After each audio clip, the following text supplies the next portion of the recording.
why we give up on the covert narcissist. Giving up on someone isn't easy. When you have loved someone and wrapped your whole existence around that person, giving up on them is the equivalent of killing a part of yourself. So yes, you could twist that and say there are selfish reasons for not being able to let go. But that is the line of reasoning of a covert narcissist. Of course the victim made themselves vulnerable when they should never have done so. Of course they misplaced their faith. Of course that victim misjudged the situation. But does that now mean the target of the covert narcissist should place all of the blame on their own shoulders? Does this mean that because that target invested themselves into the narcissist, their inability to let go is only because they care for that investment? The narc thinks precisely along those lines. The narcissist also gets an ego boost and perceives that inability of the target to let go as a testimony to their own superiority, their own greatness. But is that a way of looking at life? Does this way of thinking work? The narcissist believes without a doubt this type of twisted, warped logic works very well for them. But for this life view to work, the narcissist has to omit everything that doesn't fit their narrative, has to minimize or deny their own culpability and place all of the blame onto the victim. More importantly, the narcissist has to breach the unwritten contract, the agreement that was reached in the genesis of that relationship. Yes, the unwritten contract of being in a relationship is to make a commitment, to be there for each other and to make the best attempt possible to work things out when there are disagreements.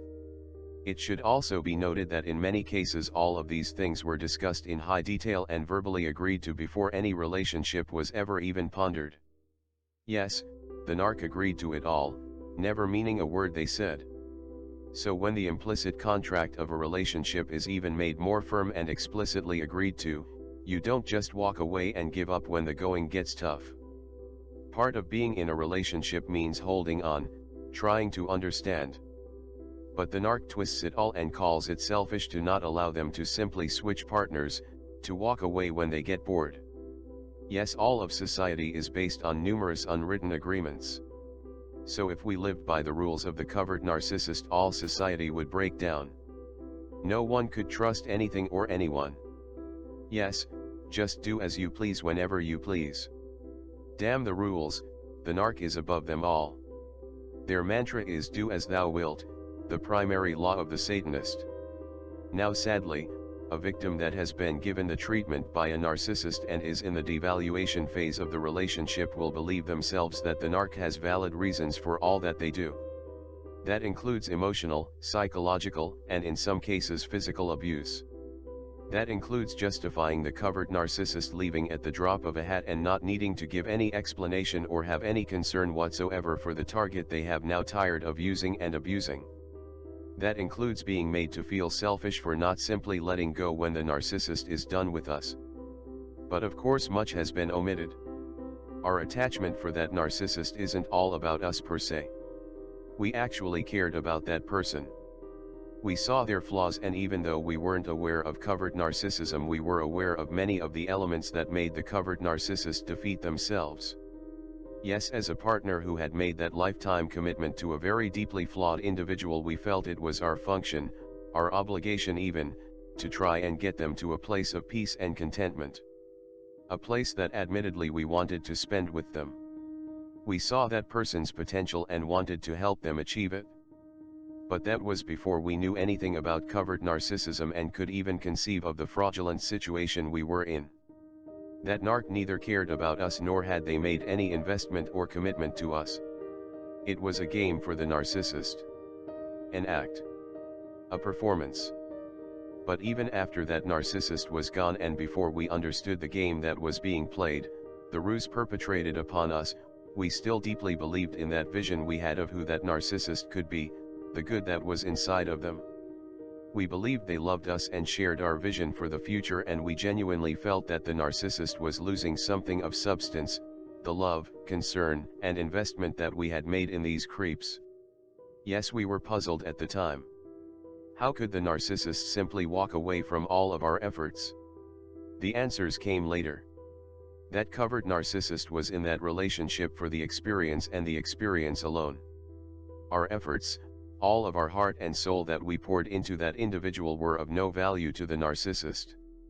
Yes, they were useless garbage, and we were simply put out on the curb like any garbage when our purpose had been served. The narcissist wanted us removed from their presence, thoughts, and memories. They had a new stage set up, and the role of their partner would be filled by another chosen one. Yes, sadly you would simply be omitted and erased just as easily as all of the important details of the relationship that point to the narcissist having been a fake and an abuser. Oh yes, you were omitted, but your role as an abusive perpetrator would be retained. No, that narcissist wasn't done with you just yet. You were needed to seamlessly get that narcissist into the arms of the next main character in their passion play. Yes, the female narc would be killed and reborn, a butterfly emerging from a cocoon and flying delicately into the horizon to meet her next soulmate. The male narc would be a phoenix emerging from the fire victorious. Just some of the innumerable metaphors possible. The reality is that the covert narcissist simply killed the fake persona of one relationship and is now invested in their next phony and fake persona. The masks were simply changed and a new part would be played by the narcopath. But the narc perceives themselves as a victim who overcame and re-emerged changed. No, boredom, lack of commitment, lying, treachery, and cheating had nothing at all to do with that transformation. Once again, key facts are minimized or omitted to make this narrative a reality despite the actual occurrences. So yes, twisted logic based on lies, deception, and gaslighting works well for the covert narcissist. Omitting key and critical details of what happened in that relationship by denying those things ever occurred or minimizing their importance works like a charm. It even convinces the narcissist of their own lies. Yes, they would probably pass a polygraph. So in that sense, and in that sense alone, has the covert narcissist grown. That covert narcissist has less and less conscience over time. Lying and treachery and every other form of abuse becomes easier and easier to perpetrate and becomes more refined. The only thing that will ever stop that narcissist is when they themselves inadvertently become tangled in their own web and suffer damage themselves. Yes, of course the narcissist will capitalize on that as well and simply twist the circumstances using any damage done to them as proof of their own victim status. As proof that they themselves have been abused. Yes, when you make an art form out of denying responsibility to the point where you even convince yourself, you could say that that is a viable way of living life. Yes, it works. But does any sane human being agree with any of that? Most of us understand that the truth is critical. Assessing things accurately is critical. Seeing things as they are is important, even if that means taking blame, feeling remorse, feeling guilt. No one likes the real and deep emotional pain associated with beating yourself up and having to face the fact that you have to change your attitude. That is the maturation process. No one likes heeding a conscience or feeling remorse. No one likes being fully aware that they could have done better. Yes, when our interactions with another human being don't go as planned, we try to understand and take whatever responsibility for that situation that is necessary. Sometimes we realize that it wasn't our fault, that our attitude was mostly correct and that the other person simply didn't get what we were trying to communicate in that interaction. Fine, but denying responsibility and demonizing the person we have a disagreement with isn't the go-to response. First we look at ourselves, we assess things and try to see both sides of the story, knowing full well that we can never know what the other person's motivations or thought process really was. But the covert narcissist is the exception to that rule of not knowing what goes on inside of another person's head. Because individual covert narcissists exhibit similar patterns of behavior to others in their group and these narcs all have similar reasons for doing these things, we can get an idea of what that covert narcissist's line of thinking and motivational forces were. Once we know we have ourselves a covert narcissist, of course, that gives us far more answers than would ever be coming from the narc themselves. That allows us to finally sort things out, because we now have many of the missing pieces. The pieces that the covert narcissist insisted on minimizing or insisted on omitting are now able to be seen clearly and incorporated into the narrative. Just to be clear, we are talking about the things that covert narcissist was doing right in front of the victim, while that victim was present. We are talking about the deception, misdirection, projection, future faking, word salad, among many other tools of the narcissist's trade that made it possible for the covert narcissist to disorient and confuse the target to the point that the target doubted their own perceptions, doubted what they saw happening right in front of themselves. That was only the tip of the iceberg, since the treachery, deception, disloyalty, and cheating occurring behind the target's back was exponentially worse than what was being observed by that target. Yes, the narc in their own way has done that victim a great service by leaving the scene, but it will take many years of work for the victim to finally see that. So yes, eventually the target does the unthinkable for themselves and gives up on another human being. Every avenue of communication was shut down by the narcissist and every effort to resolve the conflict was stonewalled. Every effort to have a healthy amicable split was denied. Even after all of that abuse, lying, treachery, that target still cared about the narcissist, wanted to understand and wanted to believe that the person they saw deep inside that narcopath, the person that narcopath had the potential to be, was really there. Yes, we believed that despite all of the abuse that narcopath did have a core of humanity. But time proved us wrong. The criticism coming from that narcissist that we thought was an effort to show us our failings and get us to become better people was simply raw abuse by the narcissist for the purposes of causing frustration and emotional turmoil. That pronouncement of love by the narcissist was simply an obligation the narcissist felt they had to maintain the pretense for caring and being committed. That proclamation of love was also posturing to make sure that narcissist kept you on the hook until they were quite certain of your replacement. So the narc had it all planned out from day one. All through the mirroring idealization phase, all through the golden period, all through the devaluation phase. Yes, the script had been written previously and now you would be cast as the savior, turned lover, turned abuser. You were just next in line to play that part and sooner or later another would be chosen. The narc themselves never saw the part they were playing, other than that of victim. They naturally shifted from victim status in one relationship to the victim in the next. That narc never saw their part as the abuser, as the manipulator, as the true perpetrator. Yes, that narcissist freely shifted from one point of that Karpman triangle to the next, sometimes playing different roles in different settings. But the narcissist never saw themselves as the perpetrator.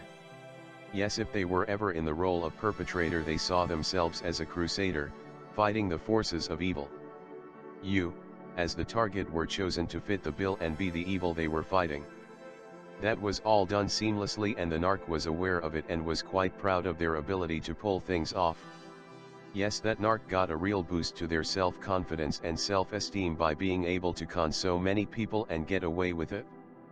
But the covert narcissist's perfect world is ruined when victims of these creeps actually begin exposing these people and their methods of operation. Individual accounts of abuse, even when done anonymously, don't sit well with the narcopath. Worst of all, calling these people's actions out as evil means that a victim viewing the information might actually begin to wake up and realize the farce that was acted out and presented to them as a genuine relationship. Yes, that victim might actually begin to understand that they weren't wrong or at fault or deserving of all of that abuse. Well, facts are facts, and having a full unedited version of what occurred in that relationship, as painful as it is to digest, eventually allows the victim to recover. Part and parcel of that recovery is coming to the conclusion that that covert narcissist was a waste of a human being and not worth our efforts. That is harsh and that is sad. But the narc gets exactly what they wanted: full freedom, carte blanche to do as they please and perpetrate a new ruse on a new target. Yes, the individual covert narcissist is safe, since that target will not engage or get anywhere near that covert creep again. But exposing the aggregate of covert narcissists that are loose in society is fair game. The target has done what was needed. That target put every effort in to reach the narcissist, to help them, to show the significance and genuineness of their love. That target even wanted to try and show that narcopath that there is a better way of living. To fully forgive that covert narcissist.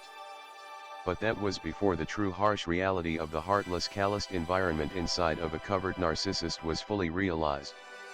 So, eventually the target comes to a point where they have served their sentence.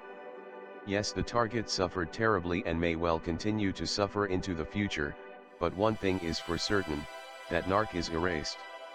They are gone and they had better stay that way. But what about the people that call themselves sufferers of NPD that have a legitimate point to make? Shouldn't we empathize with them? Yes, possibly a person could view these videos and take them to heart. Well, here is the thing, anyone with a conscience or remorse, anyone who actually becomes self-aware shouldn't at all take these videos to heart. These videos aren't about anyone who actually has the ability to feel remorse or has a conscience. These videos aren't about anyone who would ever take any criticism to heart. They aren't about someone who is reachable, they are about the unreachable. They are about people who see a video, even one made by a person they personally victimized, and have absolutely zero remorse or guilt. They laugh everything off. That narc's only concern is personal exposure, and as long as they are safe they are unaffected by the description of their actions or the pain they cause. The narc's primary concern is themselves and personal exposure. So what about the self-proclaimed innocent victim suffering from NPD through no fault of their own who was born that way? Shouldn't we be concerned about calling whole groups of people evil and possibly damaging an innocent party? That point is legitimate.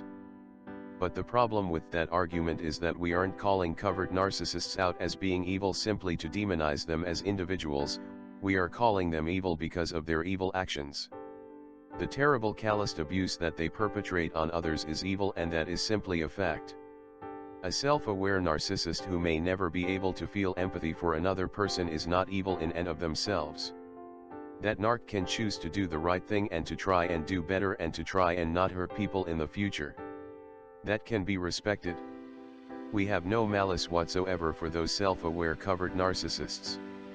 We don't hold them responsible for the fact that by either virtue of genetics or environment, upbringing, or both, they have no concerns for another person's suffering. It is the glee and maliciousness with which the average covert narcissist does their damage and the adrenaline boost they are addicted to as a result that we focus on. That behavior is fully and totally unacceptable and merits every pejorative term possible. No, this isn't a game the target is playing to get even or damage an individual, let alone complete strangers and whole groups of people that never did any harm to the target. The information, the descriptions of covert narcissists are critical and crucial to the real victims, those who had their lives destroyed by the pure malevolent selfishness of a person whose actions are undeniably diabolical. But more importantly, a person that sees nothing wrong with continuing on doing damage. So to use some metaphors, if there are vampires lurking amongst us and we have encountered one of them and we are also aware that many more of these ghouls exist, is it not our responsibility to warn others of the existence and danger presented by these sacks of filth? Is it considered abuse of the vampire to let people know they exist and the damage they can do? Is it wrong to call out those vampires as evil bloodsuckers who pretend to be benign? Now, if a vampire is self-aware, identifies themselves as such and has found an alternative way of satiating their appetite that can be respected. But how many of those vampires actually do that? Very few. So people must be warned. That vampire has to be called what it is, evil with nothing but malevolent intentions. Similarly, if you are traveling in shark-infested waters and have heard numerous accounts of people being eaten alive, wouldn't you warn someone who is about to go for a swim? If that person didn't take your advice, wouldn't you go one step further and tell them how dangerous sharks can be, especially when hungry? No, sharks aren't your friends when you encounter one of them that needs a meal. Yes, many of those sharks are benign, even though they look dangerous.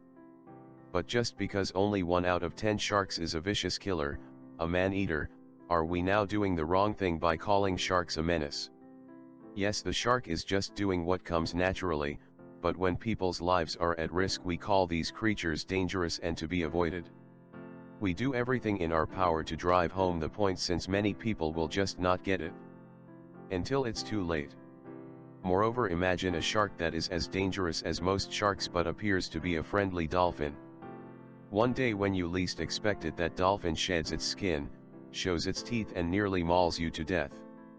No, we call that unnatural and yes, evil.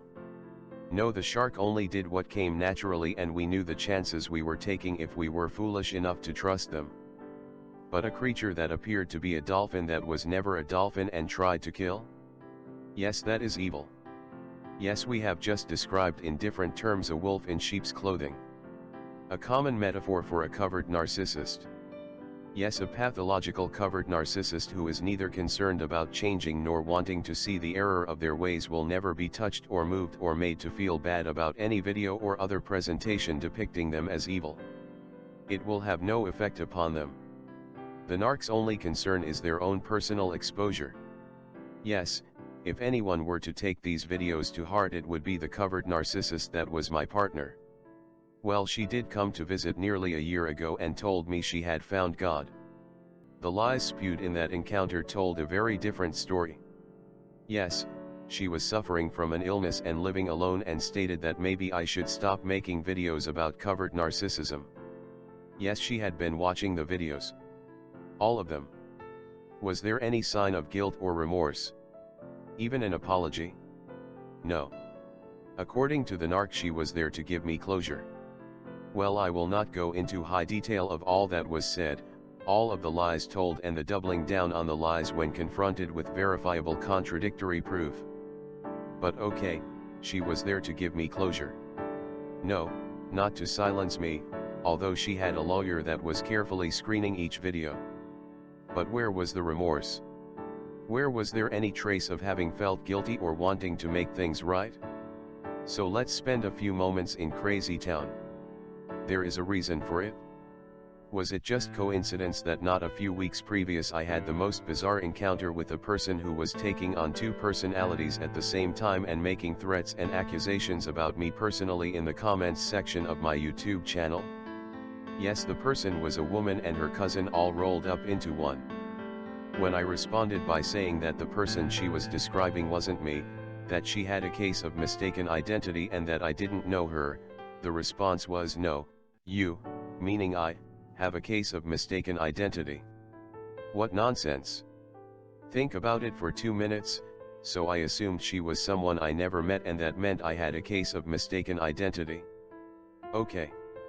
Does that mean I knew her, or them? Or did I have a case of mistaken identity and not know my own self? Who knows what was meant? It made no difference since I knew the truth.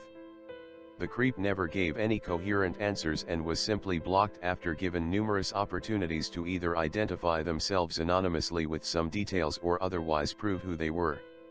Yes, I had a strong inkling it was the ex-narc trying to intimidate. The potentially sinister reference to her cousin will not be detailed out. But she was mistaken if I was ever going to respond to any of her threats ever again.